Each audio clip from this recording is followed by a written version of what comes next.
నేను సవాల్ వేస్తున్నా, ఒక్క 3 నెలలు నీటిపారుదల శాఖ మంత్రి నాకు జీతం వద్దు, కారు వద్దు, ప్యూన్ వద్దు, ఫ్యాన్ వద్దు. కారు, ఫ్యూను, జీతం, ఫ్యాను ఏమొద్దు. 3 నెలలు ఎట్లా నీళ్లు రావో మేము చేసి చూపిస్తాం, నీళ్లు బారిచ్చి చూపిస్తాం. పదవి నేను కొత్తగా చేస్తలేను, 13 ఏళ్ళు చేసిన మంత్రిగా. నాకు కొత్తగా ఏదో పదవి అవసరము లేదు, పదవి కోసము కాదు. నువ్వు సవాల్ విసిరినవు కనుక మాట్లాడుతున్నా. ఒక్క 2 నెలలు 3 నెలలు కన్నెపల్లి మోటార్లు ఆన్ చేస్తాం, బరాబ్బర్ ఎల్లంపల్లికి నీళ్లు తెస్తాం. ఒకవేళ నీళ్లు లేకపోతే శాశ్వతంగా రాజకీయాల నుంచి నేను తప్పుకుంటా. I will leave politics. Are you ready? Are you ready? నీ మావనే నిన్ను నమ్మలేదు. నువ్వు ఎంత కేటుగానువో, కమిషన్లో ఎంత అదనంగా వసూలు చేసినావో తెలిసి ఆయన లక్కీ నెంబర్ 6% ఆయనదైతే నా లక్కీ నెంబర్ 3% అని ఈయన వసూలు చేసాను. బావకు 3 ఇస్తే మరి నాకు 1 అని ఉండాలి, కానీ కొడుకు 1 వసూలు చేసాను. మొత్తం కలిసి 10% ముక్కి బెక్కి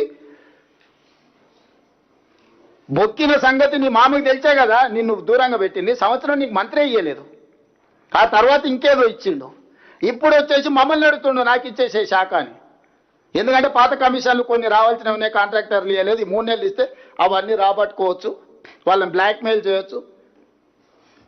నిష్ణాతుడు బ్లాక్మెయిల్ 1,00,000 కూడా వదులుతున్నాడు. ఇక నేను చెప్పొద్దు, కొంతమందికి ఫోన్లు చేసి ఏమడుగుతుండో. క్రషర్ వాళ్ళని కూడా వదులుతలేడు. లాస్ట్కి అరటి పండ్ల వాళ్ళని కూడా వసూలు చేసేటట్టున్నాడు. అసోసియేషన్ పెట్టుకొని నాకేమైనా తెచ్చారు తెలంగాణ అరటి పండ్లు కూడా అమ్ముకుంటారని.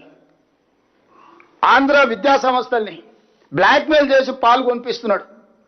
నేను ఆంధ్ర వాళ్ళకి నీళ్ళు వదులుతున్నాను, సిగ్గు లేదు. ఆంధ్ర వాళ్ళ కాళ్ళ దగ్గర పాలు మోసి బతుకుతున్నావు. ఇంతకంటే నీచమైన జీవితం ఏమన్నా ఉంటుందా హరీష్ రావు? నారాయణ చైతన్య కాలేజీలు తెలంగాణ ప్రజల రక్తం పీలుస్తుందని మీరు తెలంగాణ ఉద్యమం సందర్భంలో చెప్పిన నువ్వు ఈరోజు అదే నారాయణ చైతన్య పాలు మోసి బతుకుతున్నావు. ఇంతకంటే నీచమైన బతుకు, మోచేతి నీళ్లు దాగి బతికే నా ఒక బతుక నీది. నువ్వు వచ్చి మమ్మల్ని మా మీద ఆరోపణలు. అందుకే ఈటెల రాజేందర్ గారు చెప్తాను, ఇష్టం నువ్వు ఎవరితోనే అనుడు. పెద్దలు వెనకటి చెప్పారు, మంచోని 10 ఇచ్చి తెచ్చుకోవాలి, దుర్మార్గులను 10 ఇచ్చి వదిలించుకోవాలని. కానీ రాజేందర్ ఏందో మరి పాత సోపతికే పోతున్నాడు మళ్ళా. అందుకే రాజేందర్కి చెప్తున్నా, మీ కిలాడి కమిటీని తీసుకొని వెళ్ళు, జలశక్తి మినిస్టర్ దగ్గరికి ఎన్డీఎస్ఏ కమిటీ చైర్మన్ బిలు. ఎన్డీఎస్ఏకు మేము ప్రాజెక్టు, నేను ఉత్తమ్ కుమార్ రెడ్డి గారిని బట్టి విక్రమార్క గారిని పంపిస్తా. ఎన్డీఎస్ఏకి మేడిగడ్డ అన్నారం సుందీల ప్రాజెక్టులను మేము అప్పచెప్తాం. ఎందుకంటే అది ఒక ప్రభుత్వ సంస్థ, దానికి నైపుణ్యం ఉన్నది, సాంకేతికపరమైన సిబ్బంది ఉన్నారు. వాళ్ళకి అప్పచెప్పడానికి మాకు ఎలాంటి అభ్యంతరం లేదు. ఎందుకంటే వాళ్ళ పర్యవేక్షణలో ఈ ప్రాజెక్టు కడుతున్నాం. మేము ఈ ప్రాజెక్టును పునరుద్ధరిస్తున్నాం. State government doesn't have any objection to hand over to NDSA. We are there to hand over this project to Medigadda Annaram Sundilla to NDSA authority, not this కిలాడి కమిటీ.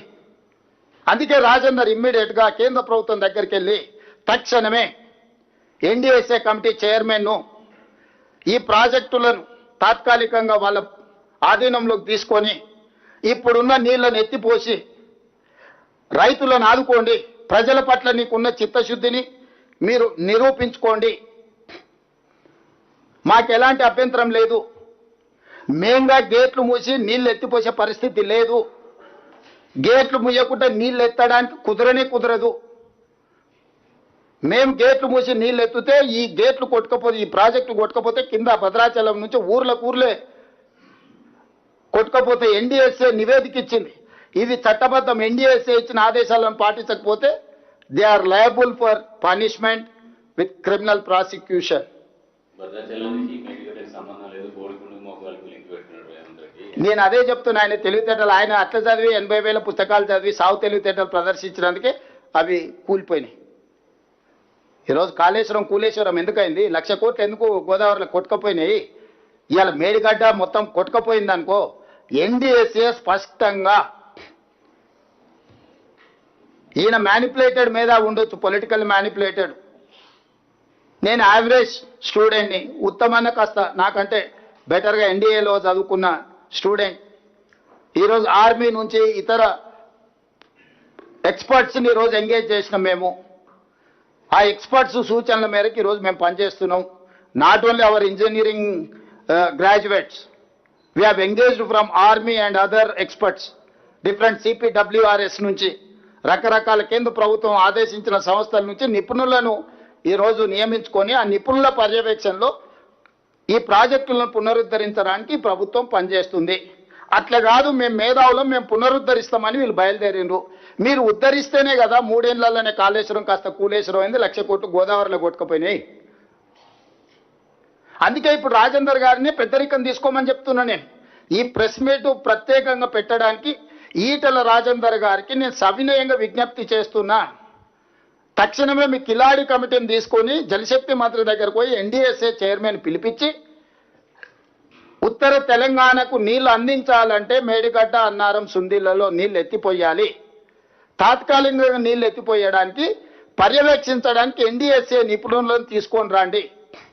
ఆ నిపుణులకి ప్రాజెక్టుని అందజేయడానికి మాకు ఎలాంటి అభ్యంతరం లేదు. ఆ తర్వాత ఈ నలుగురు ఆ నలుగురు కలిసి కిలాడి కమిటీలో నలుగురు, NDSA కమిటీలో నలుగురు కూర్చొని 8 మంది కలిసి మంచి చేయండి తెలంగాణకు. మేము కూడా ముందుకు వస్తాము. ఈరోజు హరీష్ రావు గారు మాట్లాడుతున్నారు, కింద పట్టిసీమ ఈ నీళ్లు గురుదక్షిణ కింద వదిలేండు, పట్టిసీమ నుంచి తరలిస్తురని. అసలు అన్నం తినేవాడు ఎవడైనా మాట్లాడే మాటలేనా అండి? పట్టిసీమ కట్టింది ఎప్పుడు? 2015 జనవరి 1, 2015 నాడు GOMS నెంబర్ 1 ఆంధ్రప్రదేశ్ ఇచ్చి 2015-16లోనే 4.21 TMC నీళ్లు తరలించారు. 2017-18కి వచ్చే వరకల్లా గోదావరి జలాలను కృష్ణా డెల్టా ప్రాంతానికి 105.9 TMCలను తరలించారు. ఫ్రమ్ దేర్ 2015-16 నుంచి 2023-24 వరకు కంటిన్యూస్గా వాళ్ళు నీళ్లు తరలిస్తూనే ఉన్నారు. ప్రారంభించింది మీ హయాంలోనే, పూర్తి చేసింది మీ హయాంలోనే. ఒక్క 2017-18లోనే 105.9 TMC గోదావరి జలాలను కృష్ణా డెల్టా పరివాహక ప్రాంతానికి తరలించుకొని పోయినరు. మరి ఆ రోజు మీరు గాడిదలను కాసిండ్రా, నువ్వు నీ మామ? ఆ రోజు నువ్వే కదా సాగునీటి పారుదల శాఖ మంత్రివి. పట్టిసీమలో గోదావరి జలాలను కృష్ణా డెల్టా ప్రాంతానికి 105.9 TMCలను తరలించినప్పుడు హరీష్ రావు గారు గాడిదలను కాస్తున్నాడా? నేను అడుగుతున్న సూటిగా. మొత్తం మీ హయాంలో జరిగిన దుర్మార్గమే కదా. ఈరోజు నేను వచ్చినాక కట్టింది కాదు, నేను వచ్చినాక తరలిస్తున్నది కాదు. సో చేసిన దుర్మార్గం అంతా మీరు